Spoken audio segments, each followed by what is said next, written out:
여기 중요한 일을 앞두고 하나씩 챙겨 먹으면 긴장 완화에 도움이 되는 청심환과 매혹적인 향으로 유명한 머스크향 향수가 있습니다. 전혀 관련 없어 보이는 두 대상에서 우리는 공통점 하나를 찾을 수 있는데요. 바로 두 대상을 만드는 데 필요한 원료를 사향노루가 가진 사향낭에서 채취한다는 점입니다. 사향노루 수컷의 위턱에는 6cm 정도의 송곳니가 있는데요. 이 때문에 사향노루를 뱀파이어 노루라고 부르기도 하죠. 어마무시하게 생긴 송곳니에도 감춰지지 않는 귀여운 얼굴은 고라니와 닮아 보이기도 합니다. 하지만 사향노루는 6에서 15kg 정도의 작은 체구를 가지고 있고 아래턱으로부터 가슴까지 이어지는 두 줄의 흰색 선이 있다는 점에서 고라니와는 확연히 다른 차이점이 있습니다. 그런데 이 귀여운 사향노루가 우리나라에 약 50여 마리밖에 남지 않아 멸종위기에 처해 있다고 하는데요. 사향노루는 왜 멸종위기에 처하게 된 것일까요? 사향노루가 멸종위기로 내몰린 가장 큰 요인은 서식지 파괴입니다. 사향노루의 경우 산림지역 중에서 고도가 높고 바위가 많은 너덜지대에서 서식합니다. 과거부터 이어지던 광산 개발과 도로 개발, 산업화 등으로 인해 사향노루의 서식지가 점점 축소되고 파편화되는 것이 가장 큰 멸종 위협 요인이라고 할 수 있습니다.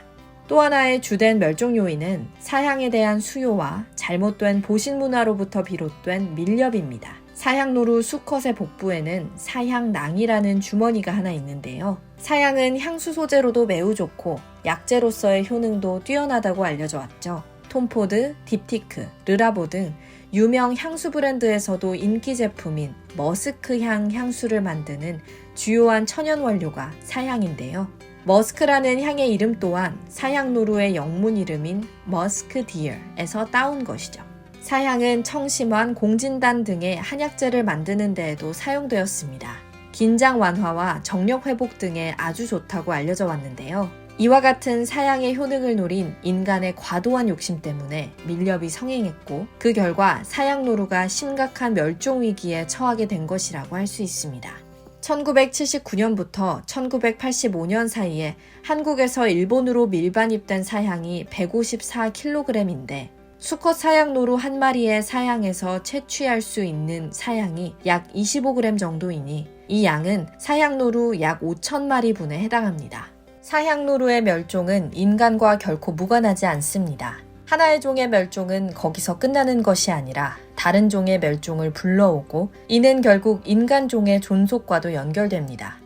어떤 종 같은 경우에는 특별히 이유가 있어서 보호되는 종도 있지만 그렇지 않은 종들이 훨씬 많아요. 지금 저희 나라 상황처럼 대형 포식자 포유류들이 많이 없는 상황에서 사향노루가 멸종 위기까지 가게 된 가장 큰 원인은 사실 사람한테 있거든요. 서식지 파괴라던가 밀렵이라던가 이런 원인들은 사람이 원인인 만큼 사람이 해결할 수 있는 문제들이에요. 그리고 멸종위기종 사향노루는 지금 상황이 아직 멸종위기종이긴 하지만 완전히 멸종되지 않은 그 원개체군이 저희 나라에 남아있는 상황이어서 그 종을 보호하고 다시 복원하고 예전의 상태로 돌릴 수 있는 마지막 상태라고 할 수 있어서 환경부는 사향노루를 멸종위기종 1급으로 지정하고 보호하려 하고 있습니다. 환경부 산하기관인 국립생태원에서도 여러 가지 연구를 진행하며 생태계와 생물 다양성 보전을 위해 힘쓰고 있죠.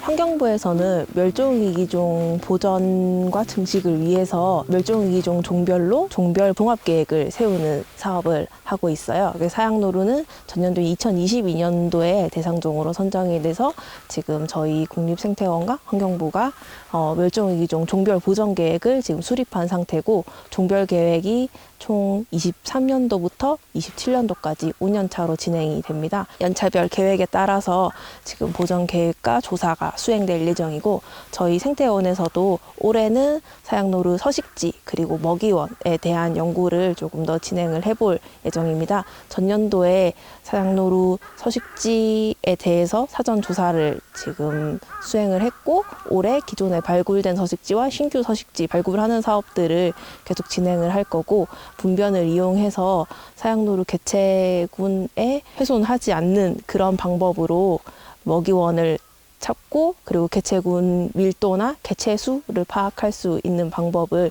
연구를 진행하려고 하고 있습니다. 사향노루는 정확한 개체수 파악도 힘들 정도의 낮은 밀도만이 우리나라에 서식하고 있습니다. DMZ 및 민통선, 강원도, 경기 일부 지역 등 매우 한정된 지역에서 적은 개체수가 서식하고 있다는 것이 밝혀졌죠.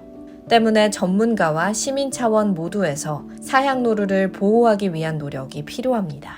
사양노루 같은 경우에는 지금 아직 연구가 너무 많이 안 된 종이에요. 어떻게 생활하는지, 어디에 얼만큼 서식하는지조차 아직 많이 알려지지 않은 종이어서 어느 정도 개체군이 어디에 얼만큼 있는지 파악하는 연구를 진행하는 게 우선이라고 생각이 들고, 밀렵이라던가 서식지 보호하는 게 가장 중요해요. 그래서 시민분들께서 해주실 수 있는 거는 사양노루 서식지를 보호해 주시는 일이 가장 중요하다고 생각이 들어요. 사양노루는 밀렵에 취약하기 때문에 공개적으로 보호구역을 설정한다던가 아니면 서식지를 공개해서 그린벨트를 만들다던가 그런 식의 보호 활동이 굉장히 힘든 종이에요. 그래서 산행을 하시거나 사양노루 서식지 주변에 가셨을 때 정규 탐방로를 이용을 하셔서 야생동물의 서식권, 서식지를 좀 지켜주시고 여러분의 안전도 지키셨으면 좋겠다는 생각입니다. 사양노루, 나아가 멸종위기를 맞은 생물 전체에 대한 시민들의 관심이 절실한 때입니다.